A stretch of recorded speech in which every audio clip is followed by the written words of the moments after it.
Assalamualaikum warahmatullahi wabarakatuh. Selamat malam permisa. Kembali lagi di teras kita. Untuk malam hari ini kita kedatangan tamu spesial karena berkat beliaulah talenta teras kita itu hadir. Kita terlebih dahulu perkenalkan tamu kita, yakni adalah Mas Anggung. Selamat malam Mas Anggung. Selamat malam Mas Afi. Gimana kabarnya? Alhamdulillah selalu baik. Apakah sudah menemukan talenta terbaru? Sementara masih stop dulu. Perlu diketahui ya teman-teman, Mas Anggung ini mempunyai banyak channel yang pernah kita dikumpulkan itu di channel YouTube-nya Kahfi ya Mas? Kahfi Story.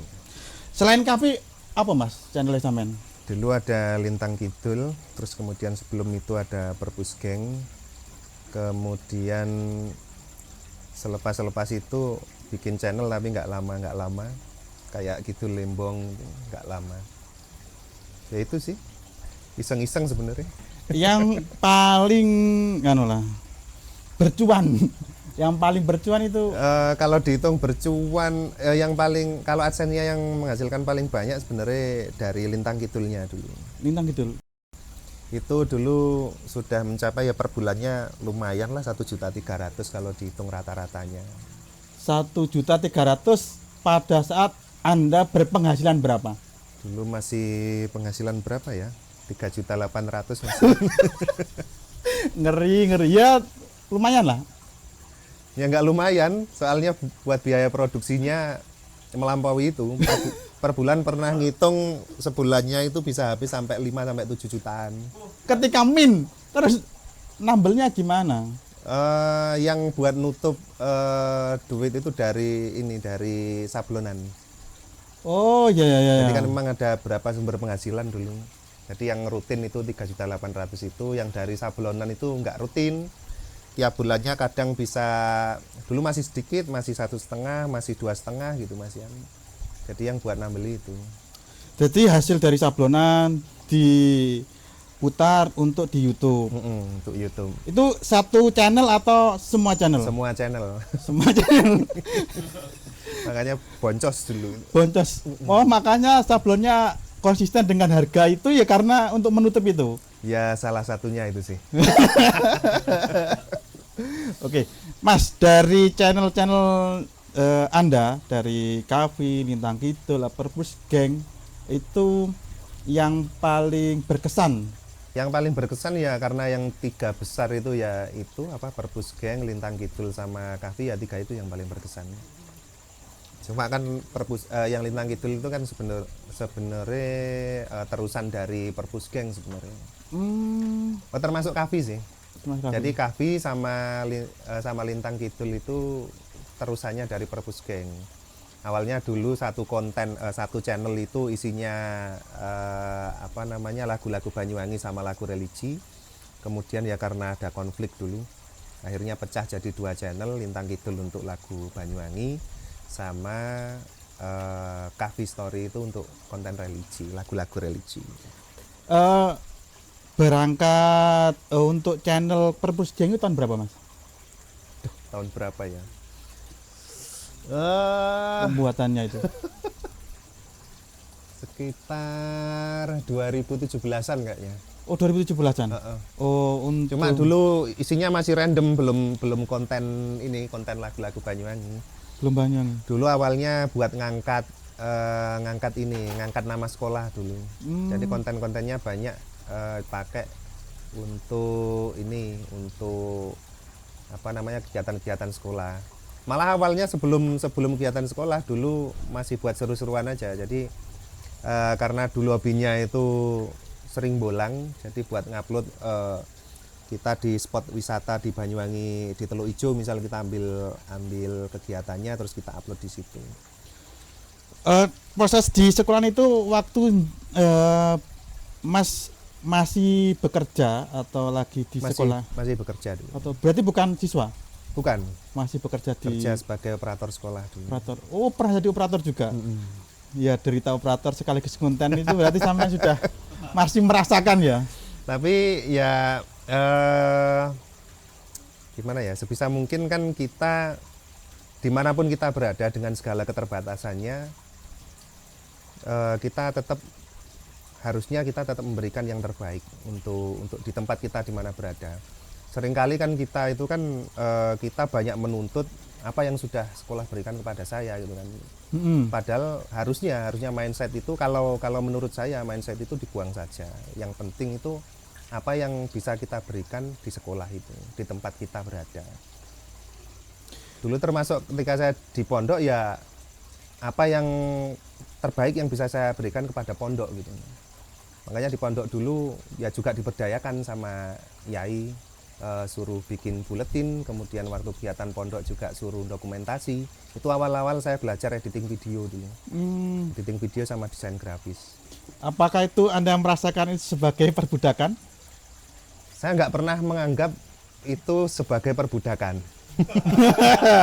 Berarti image mereka yang menganggap santri terus disuruh-suruh kiai atau diperdayakan itu dianggap perbudakan. Ini sangkut pautnya sama Sidoarjo ini. enggak.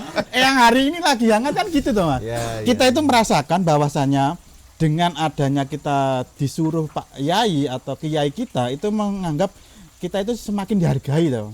Mungkin kelihatannya dari orang itu menganggap kita itu kayak diakali, padahal rasa kita itu kan dihargai dan itu. Sebetulnya mindset yang tiap kali tiap di mana kita berada kita selalu protes dengan keadaan yang ada, itu sebetulnya yang malah membunuh kita.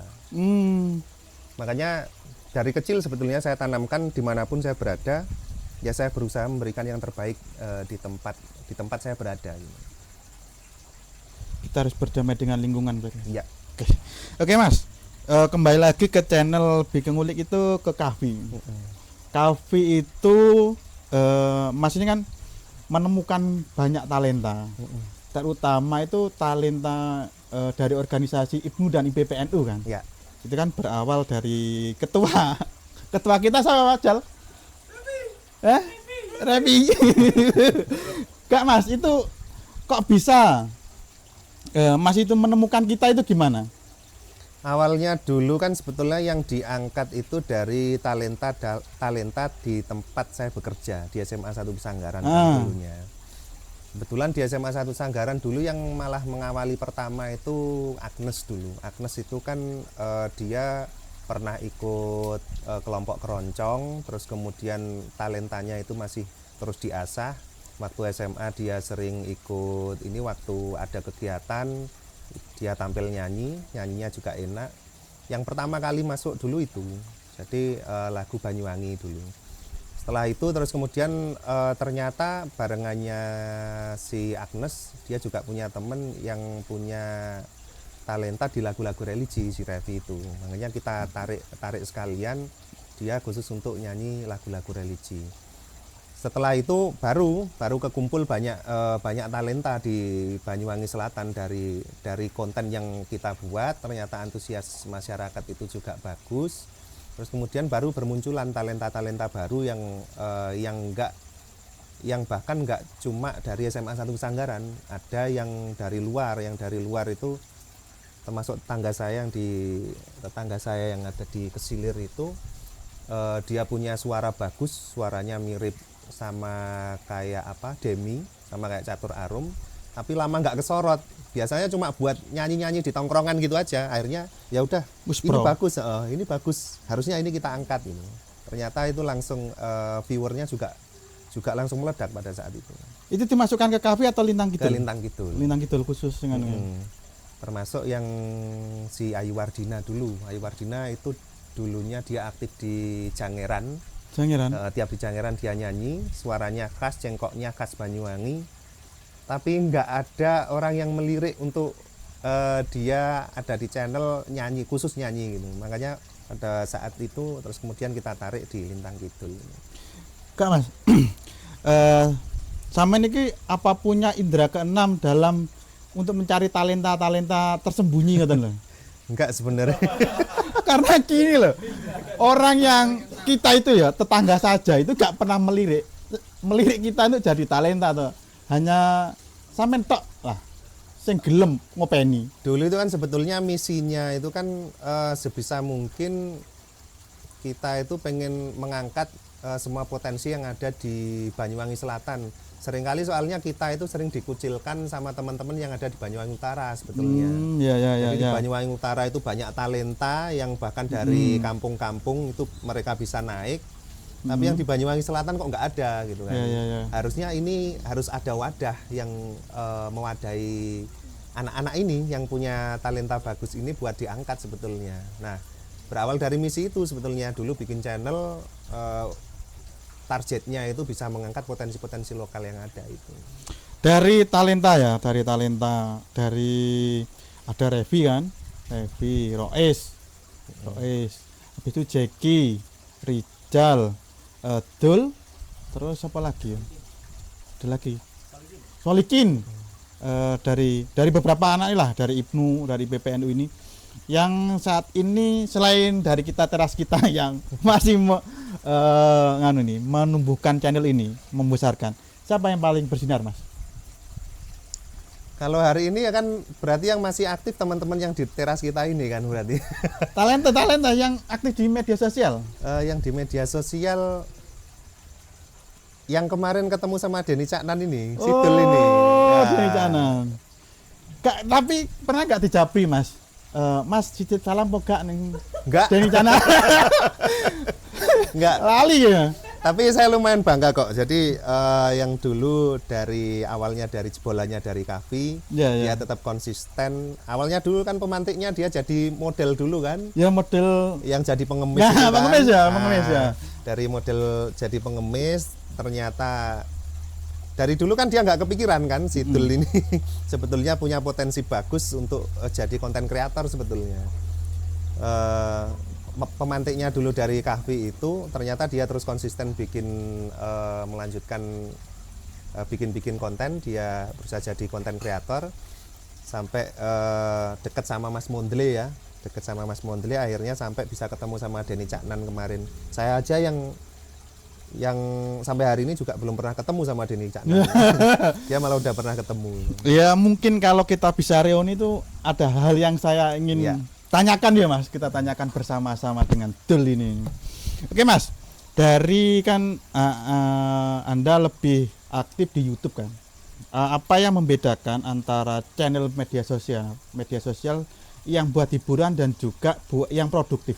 Sebetulnya kalau udah ranahnya di media sosial itu arahnya bakal ke produktif sebetulnya. Bahkan konten-konten yang menghibur itu pun targetnya juga nanti di akhir-akhir juga urusan cuan sebetulnya.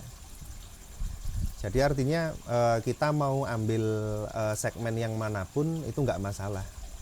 Kita mau ambil segmen yang menghibur atau yang informatif atau yang edukatif itu nggak masalah. Hari ini semuanya bisa di setting yang di finalnya kita juga bakal urusan cuan nanti. Kebanyakan kan gini Mas, rata-rata yang mau menjadi produktif itu awal dari hiburan itu kan harus membuat banyak orang tertawa tuh. Banyak orang suka. Lah terkendala itu di kami atau orang-orang yang perintis itu kan gak bisa konsisten. Tipnya Mas biar konsisten untuk menghibur orang. Kalau suruh ngasih saran konsisten, saya sendiri aja juga nggak konsisten. Tapi minimal pernah lah, cuman lah. Kalau secara teorinya itu kalau pengen konsisten ya harus disiplin. Kalau yang pernah saya lakukan dulu sebelum berhenti ngonten, itu kan saya setting. Jadi tiap konten itu uploadnya harus berapa minggu sekali atau 1 minggu kita upload berapa kali.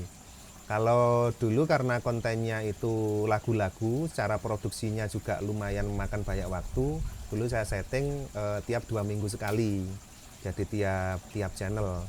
Hari ini masyarakat kita hari ini itu kan kecenderungannya seneng konten-konten yang relatif singkat.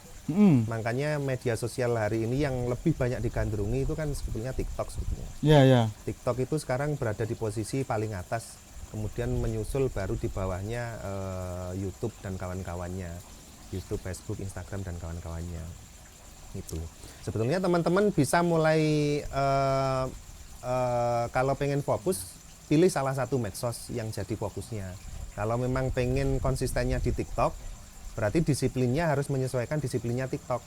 TikTok itu karena kontennya itu cenderung singkat, kita bikin kontennya kan nggak lama-lama. Jadi bisa disetting disiplinnya lebih padat. Jadi 1 minggu bisa upload 2 video, itu sudah bagus. Atau seminggu sekali, itu aja udah bagus. Tapi kan gini Mas, untuk FYP, kalau di TikTok kan FYP. FYP seorang laki-laki nggak ganteng kan ya sulit loh Mas. Yang dilakukan Dul itu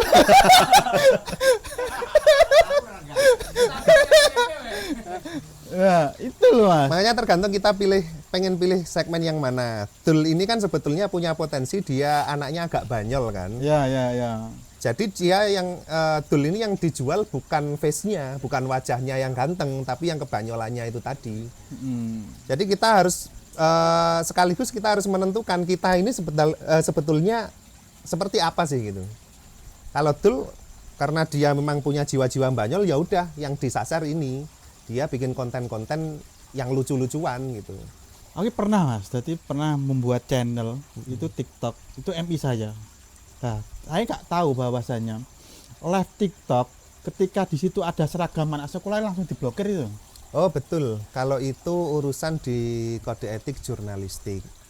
Di kode etik jurnalistik itu kita nggak bisa terlalu banyak mengekspos anak-anak. Jadi anak-anak di bawah umur itu nggak boleh. Termasuk itu di kode etik jurnalistik yang lain-lainnya, termasuk di unsur SARA, terus kemudian unsur pornografi, porno aksi, kemudian sampai di urusan scam berita palsu, hoax itu. Ya, tapi kan itu kadang dari kami itu kan pengennya mengabarkan secara real lah keadaan. Ternyata nggak tahu.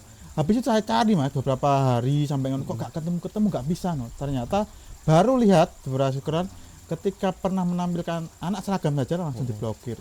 Sebetulnya itu regulasi yang lumayan bagus buat perkembangan media sosial kita hari ini, karena anak di bawah umur yang terlalu lama tampil, terlalu banyak tampil di frame media sosial itu juga memang cenderung membahayakan.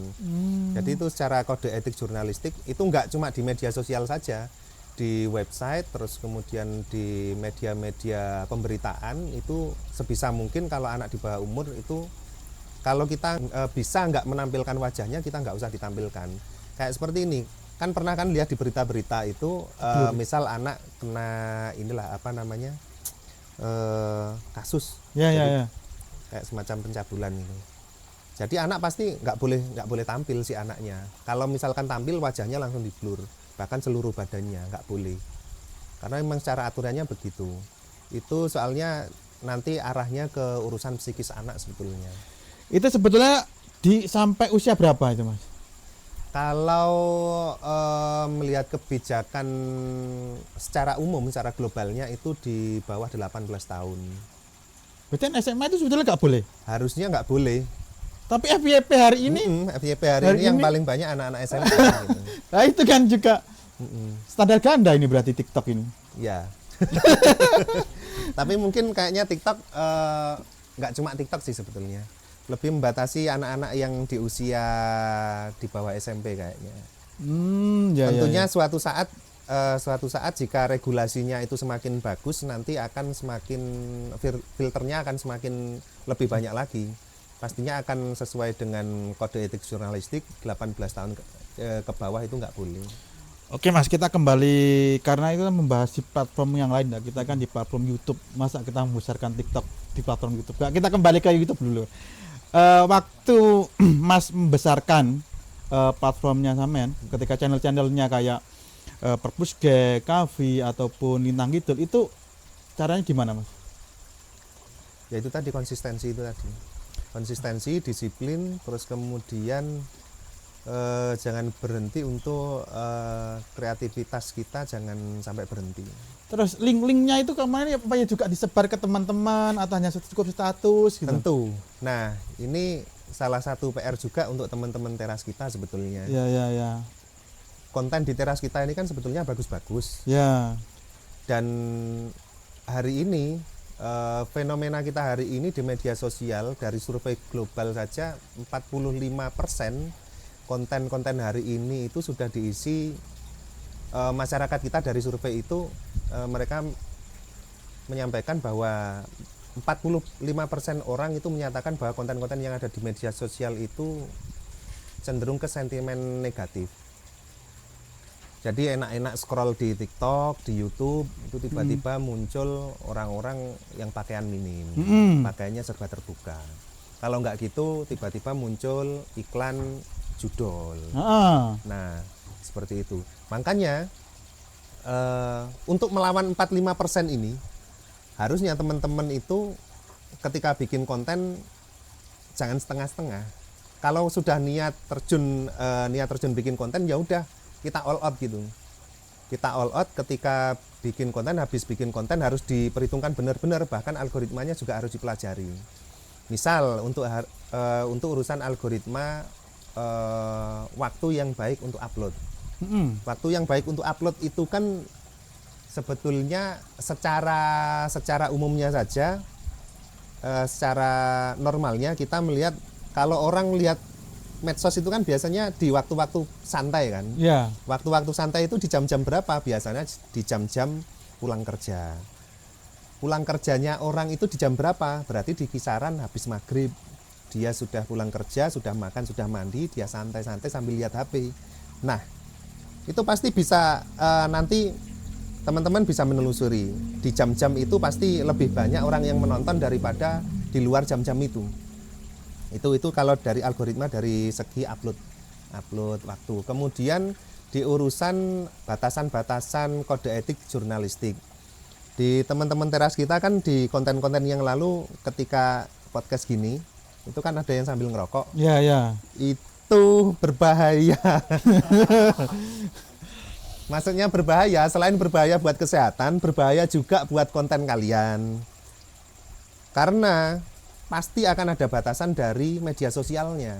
Media sosial itu sudah punya aturan ketika di video itu menampilkan zat-zat atau bahan-bahan berbahaya, misal di situ ada rokok, itu pasti ada batasan-batasan videonya. Jadi batasannya dibatasi di apa saja, di gender, di usia yang bisa menonton kita terbatas 18 tahun ke atas. Terus kemudian kalau teman-teman paham, kalau di TikTok konten singkat itu biasanya ada hook.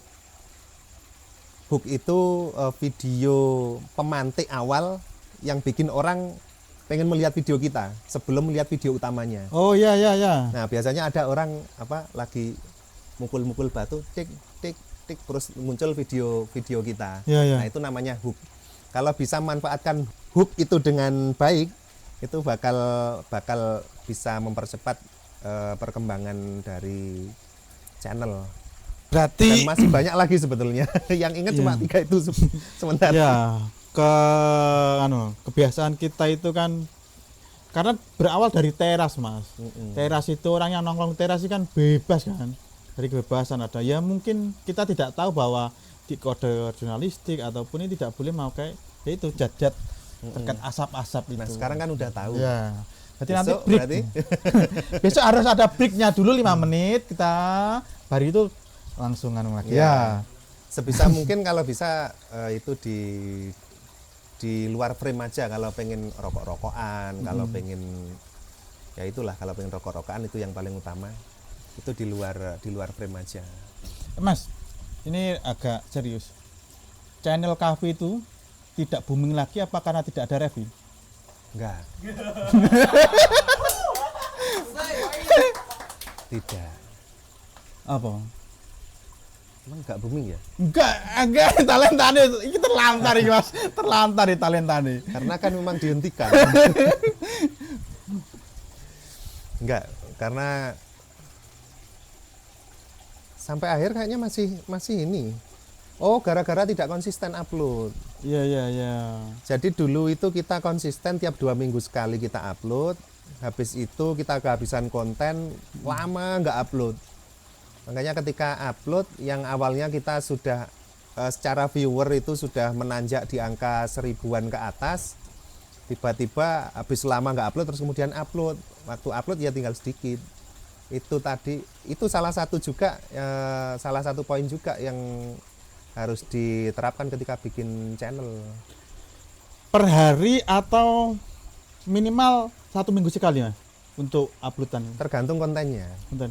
Tergantung kontennya, seperti kembali ke awal tadi, kalau kontennya lagu-lagu, kalau kita upload per hari ya jenuh.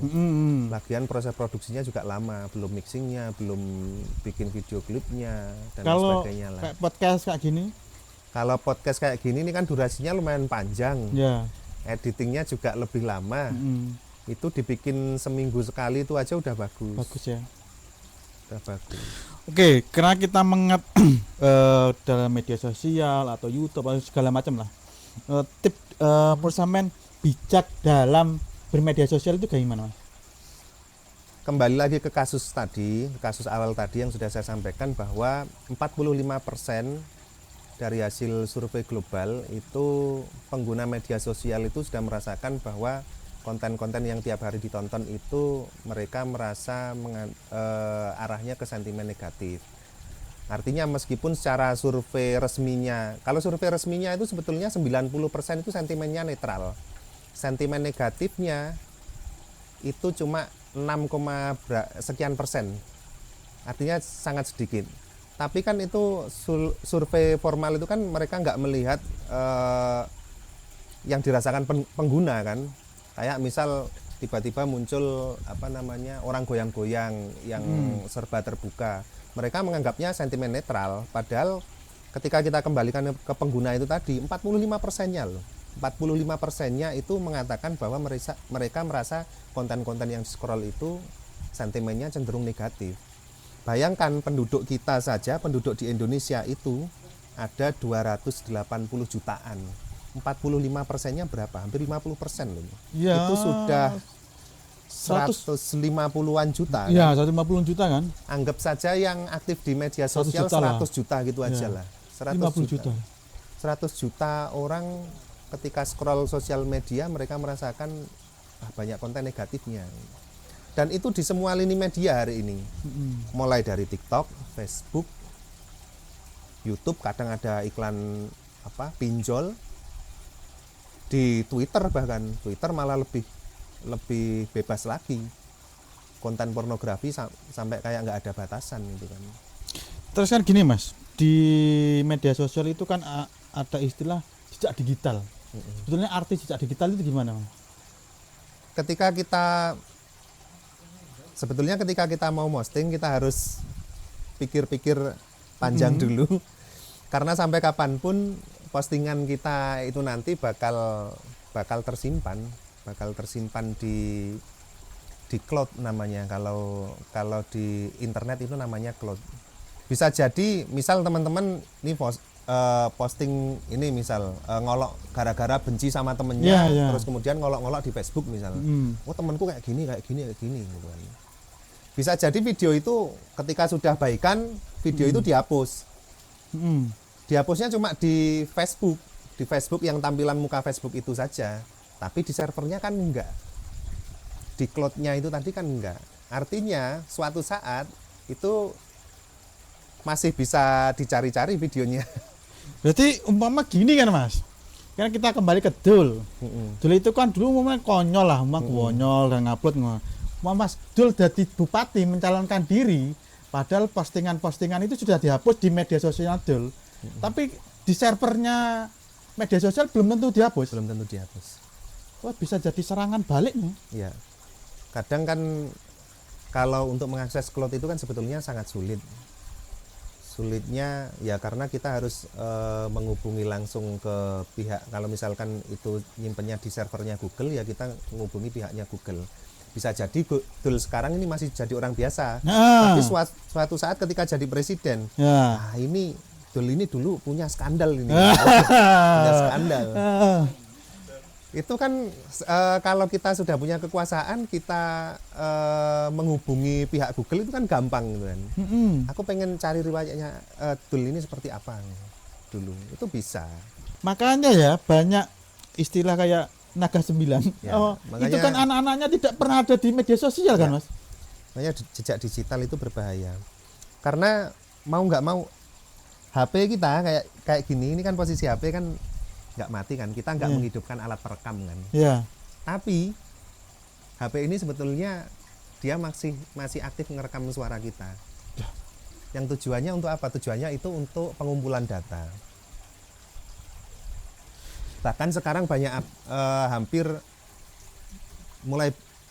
semua aplikasi sih, hampir semua aplikasi itu ada agreement khusus yang dia di situ ada pertanyaan sebetulnya, bolehkah saya mengumpulkan data pribadi Anda dari voice yang masuk ke aplikasi ini. Oke, dari bahayanya. Kan ketika scroll pernah kan install aplikasi, kemudian ini ada agreement panjang itu kan. Kita kan nggak mungkin mau baca semuanya itu kan. Males. Itu ada salah satu poin di situ, bolehkah saya mengumpulkan data Anda untuk data pribadi Anda dari voice, dari teks yang Anda tulis, itu untuk machine learning AI kita. Hari ini kan eranya AI kan, untuk mengumpulkan machine learning AI kita. Itu ada. Makanya Bahaya. pernah kan kayak ngobrol-ngobrol gini, ngobrol enak-enak, tiba-tiba di obrolan itu kita bahas layang-layang misalnya. Habis obrolan kita buka HP, tiba-tiba loh kok ada konten layang-layang seperti yang kita bicarakan, ya itu tadi. Oke Mas, terakhir tip untuk bermedia sosial. Tips untuk bermedia sosial. Karena mengingat bahayanya itu loh, kita dari sisi dari positif kan, dari ada cuan, terus negatifnya kayak gitu. Tipsnya bermedia sosial gimana? Tipsnya bermedia sosial ada beberapa poin. Yang pertama, kita harus pahami media sosial itu seperti apa. Jadi ilmu-ilmu yang ada di media sosial itu apa saja, yang terjadi di media sosial itu apa saja. Terus kemudian jika ada informasi yang masuk, jangan lupa cek dan recheck. Jangan langsung percaya. Hari ini di era AI yang semakin berkembang, kita semakin sulit membedakan mana yang benar, mana yang salah, mana yang asli, mana yang palsu. Jadi ketika ada informasi yang masuk, itu lagi-lagi harus cek dan recheck. Terus kemudian yang ketiga, hindari hal-hal yang berbau sara, terus kemudian hal-hal yang melanggar kode-kode etik jurnalistik, karena sampai kapanpun jejak digital kita itu akan terus terrecord, akan terus terekam di cloud itu tadi, di internet. Kemudian yang keempat, ini sih masyarakat kita ini kan secara kecenderungannya itu kan orang-orang yang ketika melihat satu informasi langsung tersulut ya. Orang-orang sumbu pendek. Ya, jadi kalau kita memang belum bisa memahami media sosial, ya udah jangan banyak-banyak mainan media sosial gitu aja. Batasi main-main di media sosial. Kemajuan teknologi hari ini itu sebetulnya seperti sebuah ilmu. Ilmu itu kan kita mirip seperti mata pisau. Kalau kita nggak bisa menggunakannya untuk sesuatu yang baik, ya pisau itu suatu saat akan menghunus kita. Kalau saya yang lebih manfaatkan kemajuan teknologi ini, ya sesuai yang keseharian yang saya lakukan. Saya sebetulnya dengan adanya kemajuan teknologi ini banyak terbantu kok. Jadi kayak misalkan sekarang pengen dulu kalau pengen bikin logo atau bikin desain itu kan susah. Sekarang kan tinggal kita ngetik aja, bikinkan logo sablonan dengan tulisan rakaosan tempat bikin kaosmu. Itu kan tinggal ngetik mau di Gemini boleh, mau di ChatGPT boleh, mau di Cici boleh, terserah di mana-mana sekarang banyak aplikasi yang menyediakan AI-nya. Itu saya pakai itu. Termasuk dulu saya punya banyak lagu Sekarang tinggal masukkan di aplikasi. Kalau dulu pengen mixingnya juga susah, harus ke studio, mau nambahi drum itu aja harus kita punya skill drum gitu kan. Kalau nggak punya skill drum, kita harus ngedit di Fruity Loop yang lumayan memakan waktu lama, bisa satu lagu bisa harus selesai sampai 1 bulan. Sekarang tinggal dimasukkan di aplikasi, semuanya sudah jadi. Oke Mas, terima kasih karena ini sama sutradara yang manajernya teras kita itu suruh berhenti.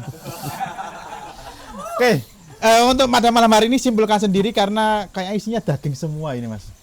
Oke, sekian terima kasih dari saya host ternama teras kita. Sekian terima kasih. Wassalamualaikum warahmatullahi wabarakatuh.